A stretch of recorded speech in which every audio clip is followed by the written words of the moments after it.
ഹരേ കൃഷ്ണ. എല്ലാവരും സുഖമായി സന്തോഷമായിരിക്കുന്നു എന്ന് വിശ്വസിക്കുന്നു. അപ്പോൾ നമ്മൾ നന്ദകുമാര അഷ്ടകത്തിൻ്റെ 7ാമത്തെ ശ്ലോകമാണ് ഇന്ന് ഇവിടെ പറയാൻ പോകുന്നത്. അപ്പോൾ കഴിഞ്ഞ ദിവസങ്ങളിലായി നമ്മൾ 6 ശ്ലോകങ്ങൾ വരെ കണ്ടിട്ടുണ്ടായിരുന്നു. അപ്പോൾ വല്ലഭാചാര്യർ ഭഗവാനെ ഓരോ രീതിയിലും വർണ്ണിക്കുന്നത് എത്ര മനോഹരമായിട്ടാണ് എന്നുള്ളത് നമ്മൾ കണ്ടു.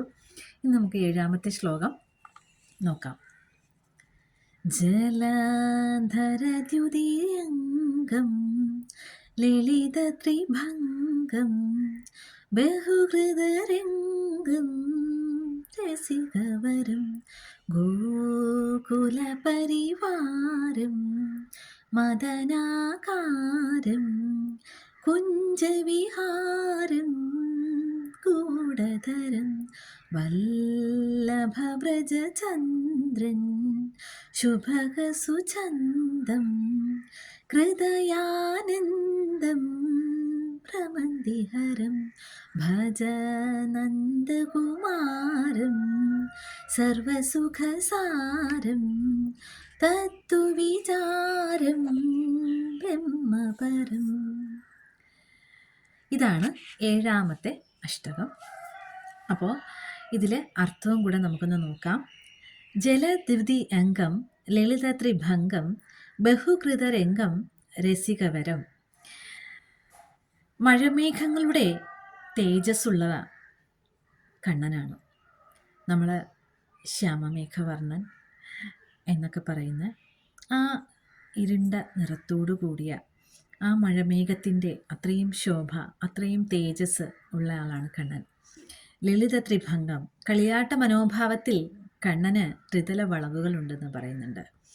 പിന്നെയോ ബഹുകൃത രംഗം രസികവരം, അനേകം നാടകങ്ങൾ അവതരിപ്പിച്ചവനാണ്. വളരെ രസികനുമായിട്ടുള്ളതാണ് ഭഗവാൻ. അതായത് ഭഗവാന്റെ ഓരോരോ ലീലകൾ ഓരോരോ നാടകങ്ങളാണ്.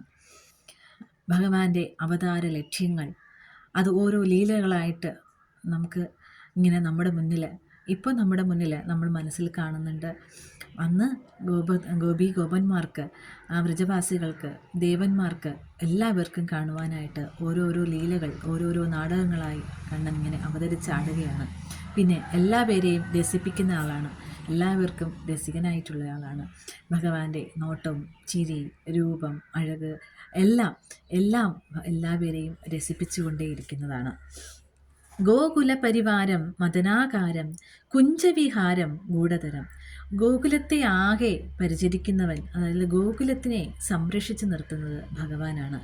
പിന്നെയോ മദനദേവൻ്റെ രൂപത്തോടു കൂടിയ കാമദേവൻ്റെ പല ശ്ലോകങ്ങളിലും പറയുന്നുണ്ട്, കാമദേവനെയും തോൽപ്പിക്കുന്ന സൗന്ദര്യമാണ് ഭഗവാൻ എന്ന്. അപ്പോൾ കാമദേവൻ്റെ അതേ രൂപസാദൃശ്യം, അതിനേക്കാൾ മേറെ അത്രയും ഭംഗിയുള്ളത് നന്ദകുമാരനാണ്. അങ്ങനെയോ കുഞ്ചവിഹാരം, ആ തൻ്റെ ലീലകൾ വൃന്ദാവനത്തിൽ ആ ലീലകൾ കളിയാടിക്കൊണ്ട് ആ വൃന്ദാവനത്തിൽ വിഹരിക്കുന്ന ആളായിരുന്നു നന്ദകുമാരൻ. ഗൂഢതരം, വളരെ വളരെ നിഗൂഢമായതാണ് നന്ദകുമാരൻ. അതായത് ഭഗവാന്റെ ഓരോരോ പ്രവൃത്തികളും വളരെ നിഗൂഢത നിറഞ്ഞതായിരുന്നു. ആർക്കും മുൻകൂട്ടി പ്രവചിക്കാനോ മുൻകൂട്ടി കാണാനോ ഒന്നും കഴിയില്ല ഭഗവാൻ എന്താണ് ചെയ്യാൻ പോകുന്നത് എന്നുള്ളത്. അത് അത്രയും നിഗൂഢമാണ് എന്നുള്ളതാണ്. അപ്പോൾ അങ്ങനെയാണ് ഇവിടെ വർണ്ണിച്ചിരിക്കുന്നത്. ഗൂഢതരമാണ് ഭഗവാൻ. പിന്നെയോ വല്ലഭ വ്രജചന്ദ്രൻ ശുഭകസു ചന്തം ഹൃദയാനന്ദം ഭ്രമന്തികരം.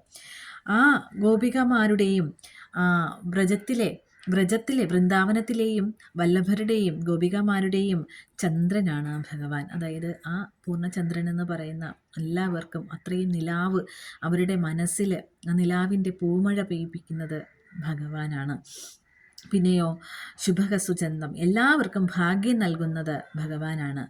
പിന്നെ ഹൃദയാനന്ദം ഭ്രമന്തികരം, തൻ്റെ മോഹന രൂപത്താൽ എല്ലാവർക്കും അത്യന്തികം ആനന്ദം പ്രദാനം ചെയ്യുന്നതാണ് ഭഗവാൻ. ഭഗവാന്റെ മോഹന രൂപം, കേശാദിപാദ വർണ്ണനയും പാദാദികേശ വർണ്ണനയും ഒക്കെ നമ്മൾ പല ഗ്രന്ഥങ്ങളിലും നമ്മൾ വായിച്ചിട്ടുണ്ട്, പല ആചാര്യന്മാർ ചൊല്ലുന്നത് കേട്ടിട്ടുണ്ട്. അപ്പോൾ മേൽപ്പത്തൂർ ഭട്ടതിരിപ്പാടിൻ്റെ കേശാദിപാദ വർണ്ണനയുണ്ട്. അതുപോലെ സ്വാതി തിരുനാളിൻ്റെ ഒരു ഭഗവാനെ വർണ്ണിച്ചെഴുതിയ പത്മനാഭ ശതകത്തിലെ പാദാതികേശ വർണ്ണനയുണ്ട്. അപ്പോൾ അതൊക്കെ നമുക്ക് കേൾക്കുമ്പോൾ തന്നെ അറിയാം ഭഗവാന്റെ മോഹന രൂപം എത്രത്തോളം എല്ലാവരെയും മോഹിപ്പിച്ചുകൊണ്ടേയിരിക്കുന്നതാണ് എന്നുള്ളതാണ്. അങ്ങനെ എല്ലാവർക്കും അത്യന്തം ആനന്ദം നൽകുന്നതാണ്. പിന്നെയോ ഭ്രമന്തികരം, ആ ജീവിതത്തിൻ്റെ മായയിൽ നിന്ന്, ആ ഭ്രമിക്കുന്ന മായയിൽ നിന്ന് എല്ലാവരെയും ആ മായയെ മാറ്റി സന്തോഷത്തിൻ്റെ സത്ത് കൊടുക്കുന്ന ആളാണ് നന്ദകുമാരൻ ഭഗവാൻ ശ്രീകൃഷ്ണൻ.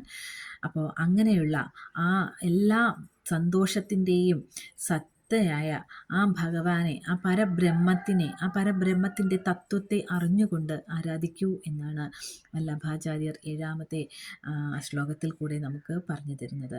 അതാണ് നന്ദകുമാര അഷ്ടകത്തിൻ്റെ 7ാമത്തെ ശ്ലോകത്തിൽ പറയുന്നത്. ഹരേ കൃഷ്ണ. എല്ലാവർക്കും ഭഗവാന്റെ അനുഗ്രഹം ഉണ്ടായിരിക്കട്ടെ. ഹരേ കൃഷ്ണ.